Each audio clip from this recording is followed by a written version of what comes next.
It's the cue cards for me. Yep. It's the idea, like I'm really dyslexic. Yep. And I find reading, that's not funny, guys. Yeah. I think maybe the way I said yep was funny. I didn't mean it like, no, that is funny. The audience had barely laughed in the wrong place before Tom turned around and corrected the entire room. That is why his interviews rarely stay on track.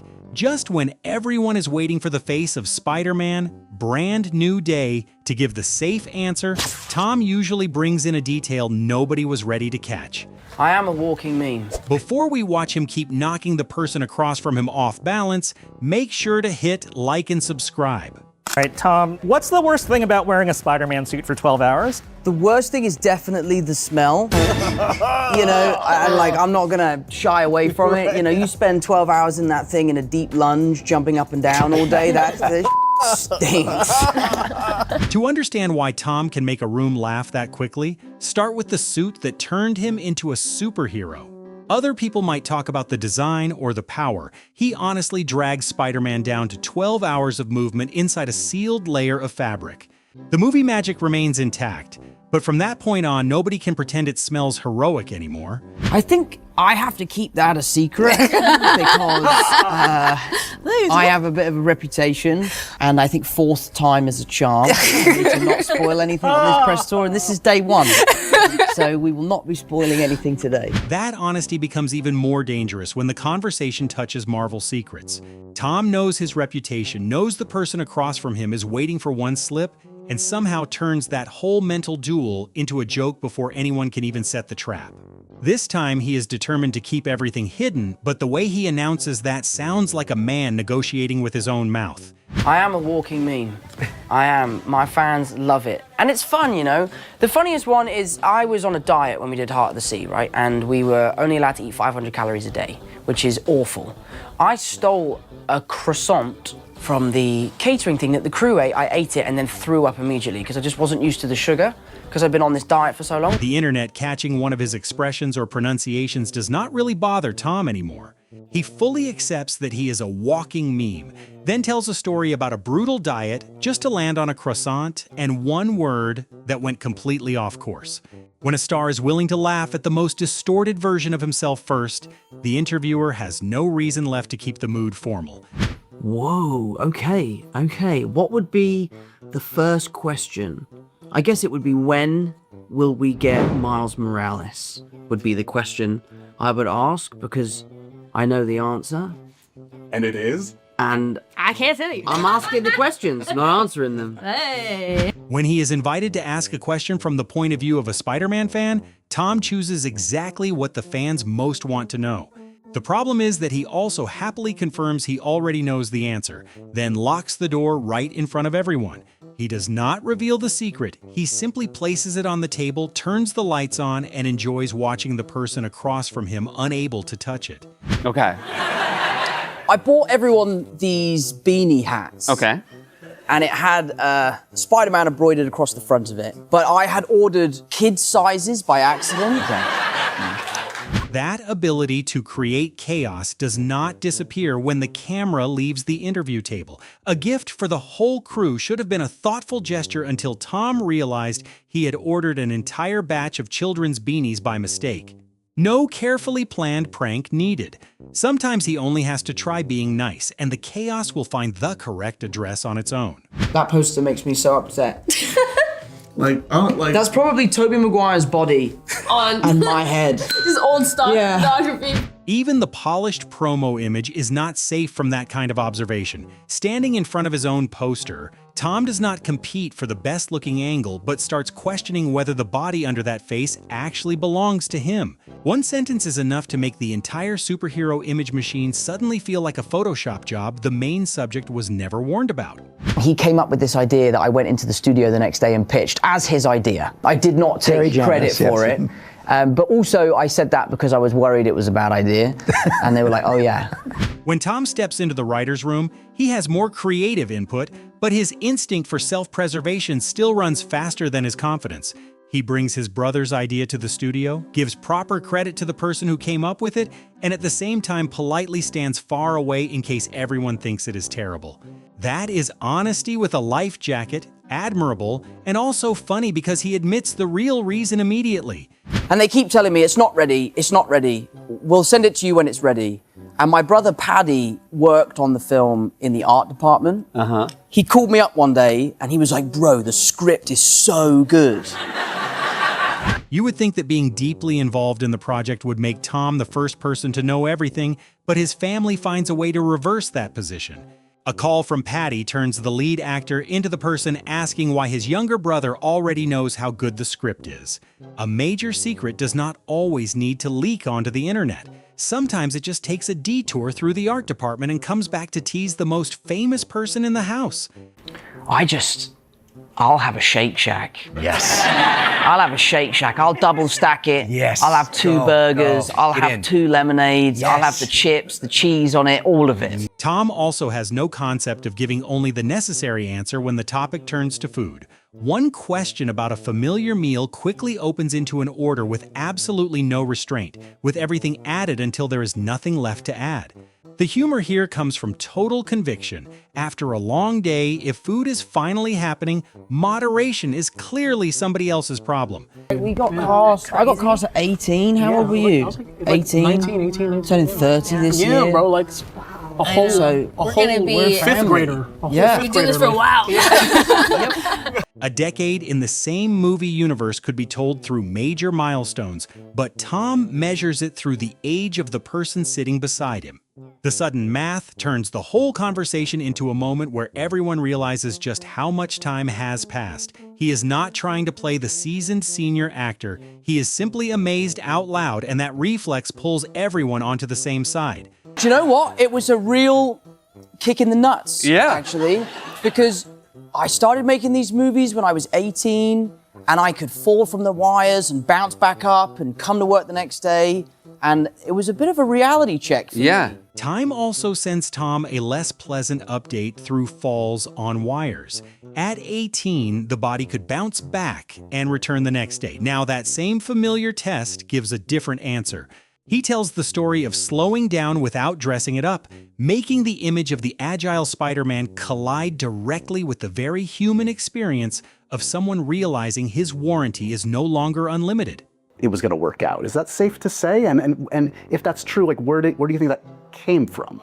I don't know if it was a sense that I was the guy for the job, but more the sense that if I got it, I would do a really good job. Right. Self-mockery does not mean Tom lacks confidence in himself.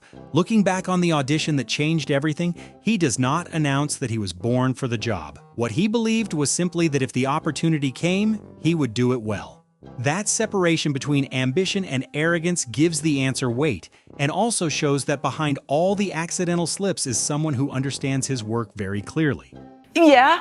Really? No, we were really lucky, actually. When we were in pre-production, before I'd even gone off to make The Odyssey with Mr. Nolan, I had this fitting where I tried on Andrew's suit, I tried on Toby's suit, and I tried on my suit.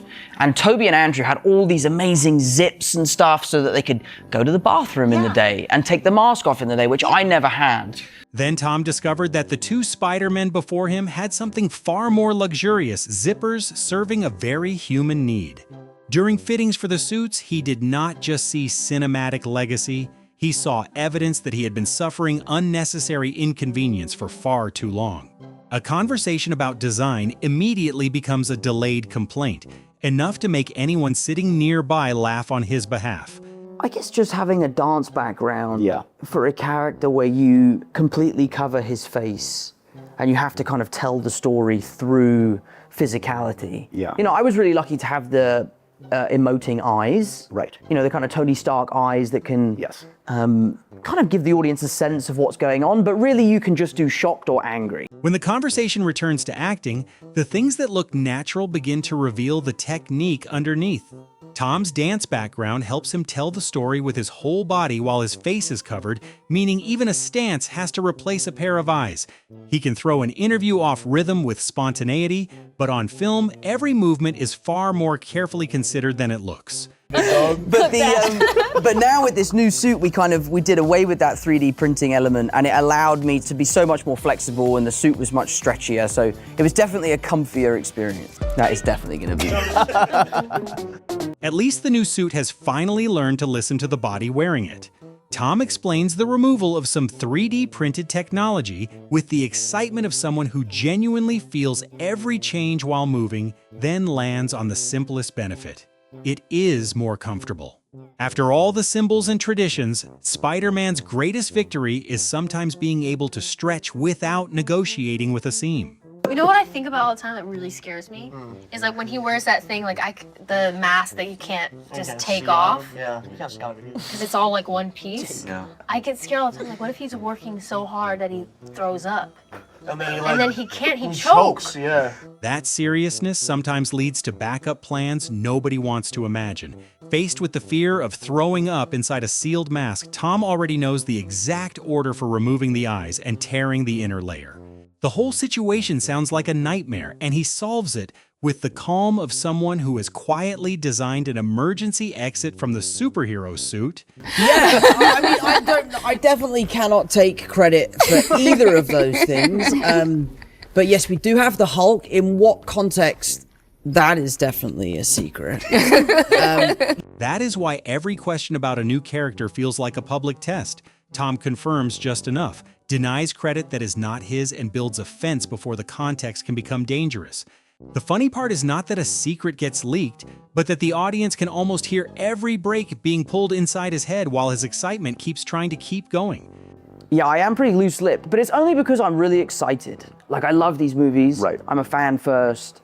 For 10 years before I joined this amazing universe, I was first in line at the cinema. Right.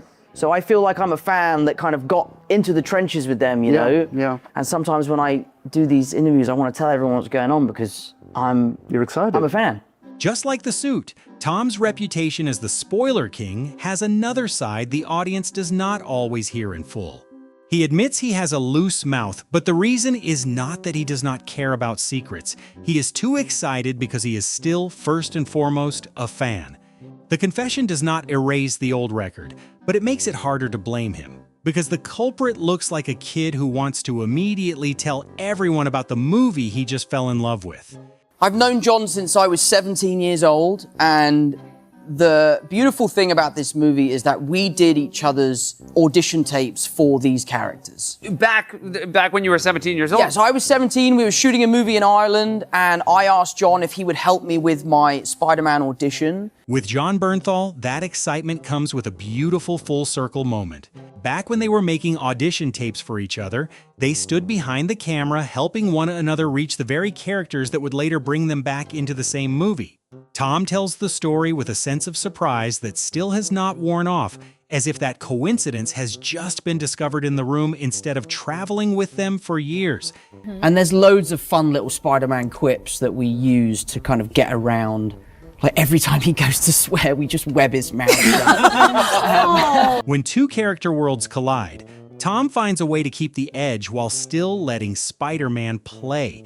Every time Punisher's about to swear, a web can solve the problem faster than any warning. It is the kind of idea that suddenly gives the confrontation the energy of two brothers messing with each other, and Tom is clearly delighted by the thought of the audience getting to see it. No, yeah, thank you. I appreciate that. Genuinely. I work very hard on that. Another thing I love, and it's also in the first film, is these two doing the handshake. Oh yeah.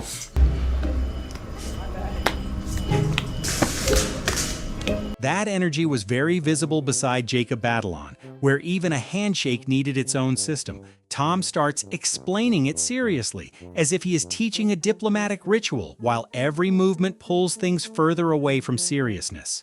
He does not just tell the joke, he brings the person beside him into the rhythm, until the interview develops a body language of its own.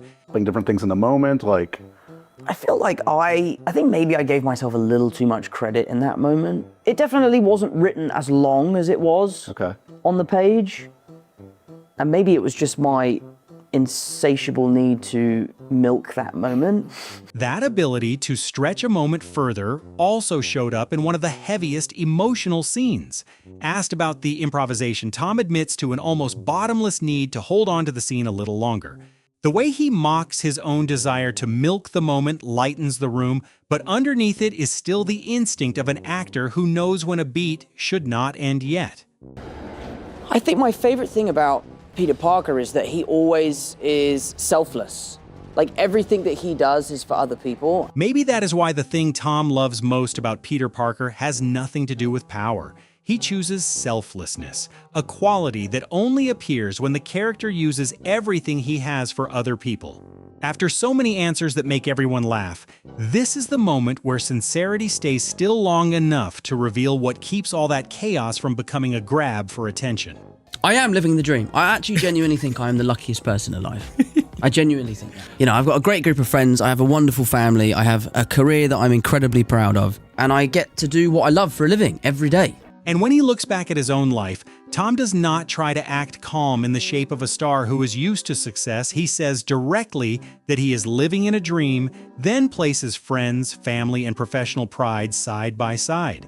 After all the self-mockery, that answer does not ruin the mood. It simply reveals the sincerity underneath when no armor is needed this time. Tom Holland can make a host laugh, pull a co-star into a strange handshake ritual, or turn a conversation guarded by walls of secrecy into a battle with his own excitement.